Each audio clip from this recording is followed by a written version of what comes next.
आज एक हम हर घर के अंदर एक समस्या है, उस पे बात करेंगे। और चूँकि हमारे सब घरों में पेरेंट्स होते हैं, हम लोग जॉइंट फैमिली में रहने के अभ्यस्त हैं, तो उनकी केयर करना हमारा एक धर्म होता है। और ये ओल्ड एज से रिलेटेड एक प्रॉब्लम थी, लेकिन अभी मुझे ऐसा लगता है कि वो अर्ली डिटेक्शन भी होने लगा है और जल्दी जल्दी से उसके लक्षण दिखने लगे हैं, क्योंकि हमारी लाइफ बड़ी स्ट्रेसफुल हो गई है। और फूड हैबिट, डाइट वगैरह जो है, स्लीप टाइम हमारे सब गड़बड़ हो गए हैं। तो उससे रिलेटेड एक समस्या है जिसको हम बोलते हैं पार्किंसन। पार्किंसन मीन्स यू कंपन, कंपन वाली बीमारी, गांव में हमारे यहाँ उसको बोलते हैं कंपन हो गया है। तो यूं यूं होते हैं। तो ये कोई कोई बीमारी किसी चीज से नहीं लगती है, लेकिन ये ओल्ड एज प्रॉब्लम है। जब धीरे धीरे 50-60 के बाद आदमी कमजोर होने लगता है, तो इसको प्रोग्रेसिव न्यूरोलॉजिकल कंडीशन के कारण ये होती है। धीरे धीरे हमारे जो होते हैं बॉडी के सेल्स जो एक्टिव जितना होना चाहिए वो नहीं होते हैं, तो उसके कारण ये है, जिसको हम बोलते हैं, इंग्लिश में बोलते हैं लॉस ऑफ डोपामाइन। डोपामाइन मतलब एक जो केमिकल होता है जो हमारे ब्रेन से यहाँ से निकलता है, जो सेल्स हमारे बनाते हैं, उसके उससे जो है, तो वो हमारे नर्वस सिस्टम को कंट्रोल करता है, ऑर्डर देता है, सुनना देखना सब चीज़ का काम के फंक्शनों को कंट्रोल करता है। वही हमारे एक्शन को, हमारे नर्वस सिस्टम को, पैरों को चलना फिरना सब चीज़ को करता है। लेकिन जब हम एज बढ़ जाती है, तो ये प्रॉब्लम चूँकि उसका डोपामाइन जो है वो निकलना बंद हो जाता है या कम हो जाता है, तो शुरू हो जाता है। लेकिन हमको पता ही नहीं लगता है कि ये प्रॉब्लम कब शुरू हो गई और कब बढ़ गई है, क्योंकि ये दूसरी डिसीज़ से भी हम कोरिलेट करते हैं उसको। हमको ये लगता है कि हमको बीपी के कारण हो रहा है, हमको सिर दुखता है इसलिए हो रहा है, या हमको टेंशन के कारण हो रहा है। ऐसे बहुत सारे जो कारण होते हैं, शुगर के कारण हो रहा है, बहुत सी चीज़ें डायग्नोस करते-करते में काफ़ी डिले हो जाता है, और उसके कारण ये हम उसको ये मान बैठते हैं। तो यह एक मस्तिष्क का एक क्रमिक न्यूरोलॉजिकल डिसऑर्डर है, जो नर्वस सिस्टम का धीरे-धीरे बढ़ने वाला क्रॉनिक बन जाता है वो बाद में, और तब आपको समझ में आता है कि आपको ये प्रॉब्लम शुरू हुई है। तब तक डॉक्टर भी कोशिश करते हैं समझने की, लेकिन उनको भी देरी हो जाती है और इसका कोई इलाज नहीं है। अभी तक इसकी कोई ऐसी दवा नहीं है कि जो इससे पूरी तरह से ठीक हो सके। कोकिलाबेन धीरूभाई अंबानी का जो हॉस्पिटल है, उनमें भी ये जो डॉक्टर हैं, डॉक्टर जितेंद्र यादव हैं, उनके विषय में भी मैंने जाना, तो वो भी इसके विषय में बताते हैं। फोर्टिस हॉस्पिटल जो हीरानंदानी ग्रुप का है नवी मुंबई में, उसमें उसमें भी ये सुविधा है। और ये क्यों होता है, तो ये डॉक्टर्स उनको उनके टेस्टिंग के बाद बताने की कोशिश करते हैं। इनके लक्षण क्या होते हैं, सबसे पहले आप जानने की कोशिश करें। सबसे पहले तो कँपकँपी ट्रेमर जिसको बोलते हैं। दूसरा, जब ये शुरू होता है, तो आदमी के धीमी धीमी गति से कोई भी काम करने लगता है, बोलना ये है, नर्वस सिस्टम स्लो होने लगता है। ब्रेडी ब्रेडिकिनेंसिया कहलाता है, ब्रेडिकिनेंसिया ये। और दूसरा, मांसपेशियों में जकड़न होने लगती है, ये खिंचने लगती हैं, ये होते रिजिडिटी आ जाती है। ये 3 लक्षण होते हैं। हाथ पैरों में कँपकँपी आ जाती है। स्पेशली जब आप सोते हैं तो पैर में जकड़न होने लगती है, खिंचाव आता है, वो होता है, शरीर में जकड़न होती है। तीसरा होता है बढ़ती झुनझुनी आती है, चेहरे में वो होता है, भाव कम आना होता है, क्योंकि मसल्स के फंक्शन स्लो हो जाते हैं तो भाव कम आ जाता है। इस तरह से हम आप उसको समझ सकते हैं कि आपको ये पार्किंसन के लक्षण आ रहे हैं।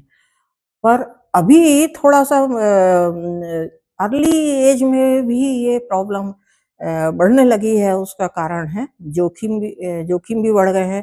पहले ये माना जाता था कि 60 प्लस में ये आनुवांशिक बीमारी कहलाती है, मतलब हमारी फैमिली में किसी को है तो होती थी, लेकिन अभी ये दूसरा रूप लेते जा रही है।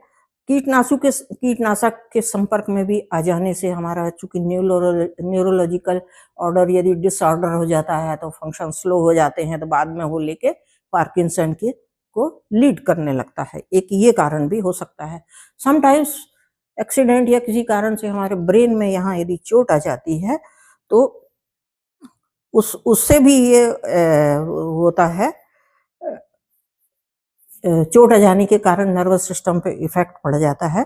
इसको हम डीबीएस बोलते हैं, डीप ब्रेन स्टिमुलेशन, एक जो तरीका होता है उससे डॉक्टर्स उसको डायग्नोस करते हैं गंभीर मामलों में डीबीएस के द्वारा, और इलेक्ट्रिक शॉक वगैरह देके और उसको सेल्स को रिजुविनेट करने की इलेक्ट्रोड के द्वारा वो उसको सेल्स को जगाने की कोशिश करते हैं।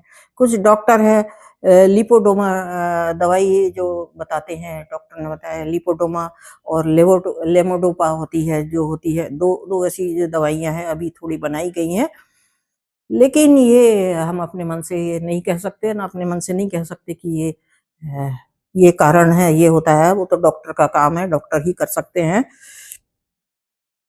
क्योंकि ये डायग्नोस होता ही नहीं है और हम नहीं कर पाएंगे इस चीज़ को डायग्नोस, इसलिए डॉक्टरी सलाह बहुत ज़रूरी होती है। ये उम्र का तकाजा, थकान और समय पर इलाज नहीं। एक और होता है, मान लो हमको थोड़ा-थोड़ा कुछ हो रहा है तो हम सोचते हैं चल काम तो चल रहा है तो हम टालते रहते हैं। नहीं, यदि हम अर्ली डायग्नोस कर लें और उनकी जो हार्मोन वगैरह के जो भी डॉक्टर इलेक्ट्रोड से जो ट्रीटमेंट करते हैं उससे यदि रिजुविनेट कर लेते हैं, थोड़ा-सा हम अपना फूड सप्लाई जो है, फूड वगैरह में चेंजेस करने को जो बोलते हैं, विटामिन, न्यूट्रिएंट्स वगैरह, तो उससे भी शायद हम इसको रोक सकते हैं। क्योर ना भी करें तो रोक सकते हैं। मैंने जैसा कि बताया कि बातचीत के दौरान धीमापन होना, आवाज़ या चेहरे में भाव में कमी होना दूसरा। तीसरा एक और होता है, जब हम लिखते हैं तो अक्षर जो बराबर जो कर्व देके हम लिख रहे थे घुमा के, और वो अक्षर छोटे-छोटे ऐसे होने लगते हैं, मतलब आपका हाथ बराबर मूव नहीं कर रहा है, इसलिए होता है। दूसरा डिप्रेशन, एंग्जायटी जो हमको हमारे उसमें ब्रेन में होती है, वो भी एक कारण बन जाती है, और कमज़ोरी रहने से भी इसके लक्षण और बढ़ जाते हैं। दूसरा हमारे आनुवांशिक एक लक्षण भी होता है, यदि हमारे किसी परिवार में किसी को है तो आगे वाली पीढ़ी को ये होते हैं। ये 10-15% ही चांस होते हैं कि हमारे पूर्वजों से वो ट्रांसफ़र होती है, लेकिन हम यदि बराबर ध्यान देते हैं तो इसको रोका जा सकता है। अब मॉडर्न डेज़ में क्या होता है, सब्सटेंशिया निग्रा भाग जो होता है हमारा यहाँ पे, जिसमें कोशिका तंत्र होता है जो डोपामाइन बनाने का काम करता है। न्यूरॉन के अंदर एक केमिकल बनाता है जो उनको नष्ट होने से बचाता है। वो यदि नहीं बनता है तो ये सारे सिम्पटम्स सब्सटेंशिया निग्रा जो हमारा जो एरिया है उसमें हो जाता है। इसी कारण मैंने ये बताया, चोट वगैरह लग जाने से आदमी के सेंस गड़बड़ हो जाते हैं, वो इसीलिए होते हैं, कंट्रोल खत्म हो जाता है उनका।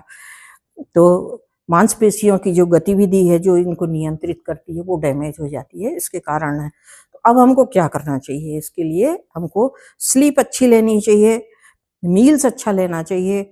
दूसरा लाइट मूवमेंट हमको जितनी आपकी एनर्जी है उतना करते रहें मसल्स की, और यदि आपको बीमारी है तो आप उसको स्टेबलाइज करने की कोशिश करें। अपने घर में रहने का तरीका बदल लें, नुकीली चीज़ ना हो, ऊंचा नीचा ना हो, बाथरूम में ये सब थोड़ा या किसी की हेल्प बराबर रखें, तो फर्दर जो डैमेज होना का रहता है उससे हम बचाए जा सकते हैं।